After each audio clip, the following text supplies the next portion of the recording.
जय माँ इंद्राक्षी, जय माँ दुर्गे। 2 अक्टूबर का दशहरा है, विजयदशमी है। और विजयदशमी में हमें क्या क्या करना चाहिए, ये सारी जानकारी इस छोटे से अंक में हम दे रहे हैं।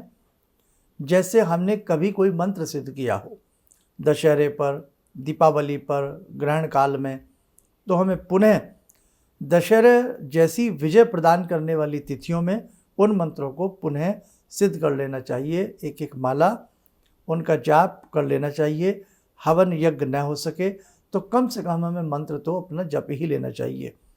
पुण्य प्रदान करने वाली तिथि है, विजय प्रदान करने वाली तिथि है, इसलिए इसको विजयदशमी भी कहा जाता है। इस तिथि में हम अपने कम से कम, कुछ भी हमसे ज़्यादा ना हो सके, अपने गुरु मंत्र को ज़्यादा से ज़्यादा जपें, गायत्री मंत्र को ज़्यादा से ज़्यादा जपें, शिव मंत्र को जपें, भवानी दुर्गा की विशेष प्रकार की स्तुतियों को हम पढ़ें, जपें, सिद्धगुंजिका पढ़ें, देवी अथर्व शीर्षम पढ़ें।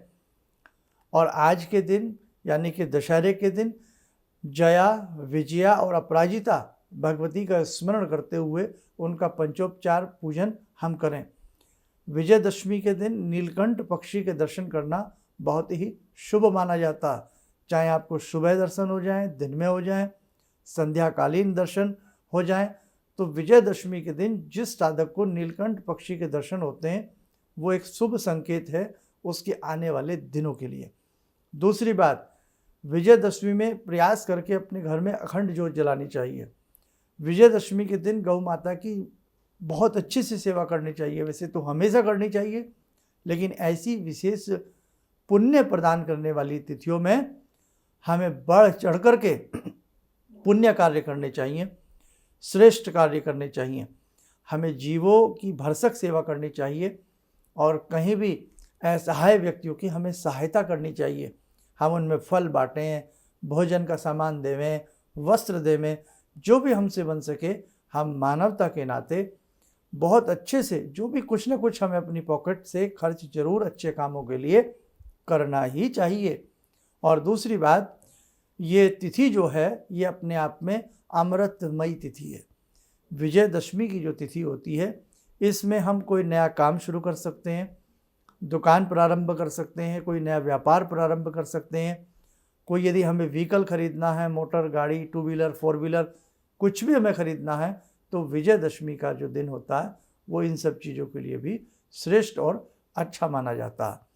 हमें बच्चों का अक्षर प्रारंभ कराना है। हम सोच रहे हैं कि आज हम बच्चे को पहली बार लिखना सिखा रहे हैं, तो विजयदशमी का दिन बड़ा अच्छा होता है। बच्चों की जिह्वा पर शहद से एम लिखना बहुत ही श्रेष्ठ माना जाता है।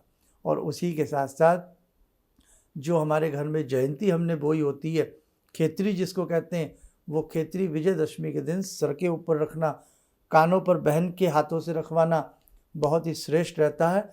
और साथ में उस जयंती को अपने जो भी पूजा घर में स्वरूप होते हैं उनको थोड़ा थोड़ा सा अर्पण करके चढ़ाना, भगवान श्री राम जी को अर्पण करना, भगवती को अर्पण करना, अपने कान्हा जी को अर्पण करना, सभी जो भी हमारे पूजा घर में स्वरूप होते हैं सबको अर्पण करना शुभ होता है।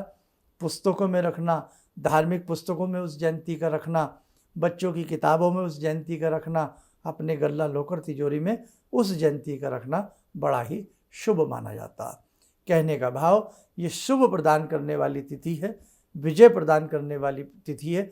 इसमें जितना भी आपसे श्रेष्ठ कर्म बन पड़े, शुभ कर्म बन पड़े, किसी की मदद बन पड़े, है ना, तो जरूर करने का आप लोग प्रयास करना। और ज़िंदगी में जितने हम शुभ तिथियों में और अनेकों तिथियों में भी अच्छे कर्म करते हैं, वो कर्म एक ना एक दिन हमें ज़रूर फल देते हैं। हम जैसा कर्म करते हैं, हम जैसा बीज बोते हैं, हमें वैसा ही फल काटना पड़ता है। इसलिए ऋषि मुनियों ने कहा है, ऐसी श्रेष्ठ तिथियां जब जब आती हैं तो उसमें श्रेष्ठ कर्म बढ़ चढ़ करके हमें करने चाहिए।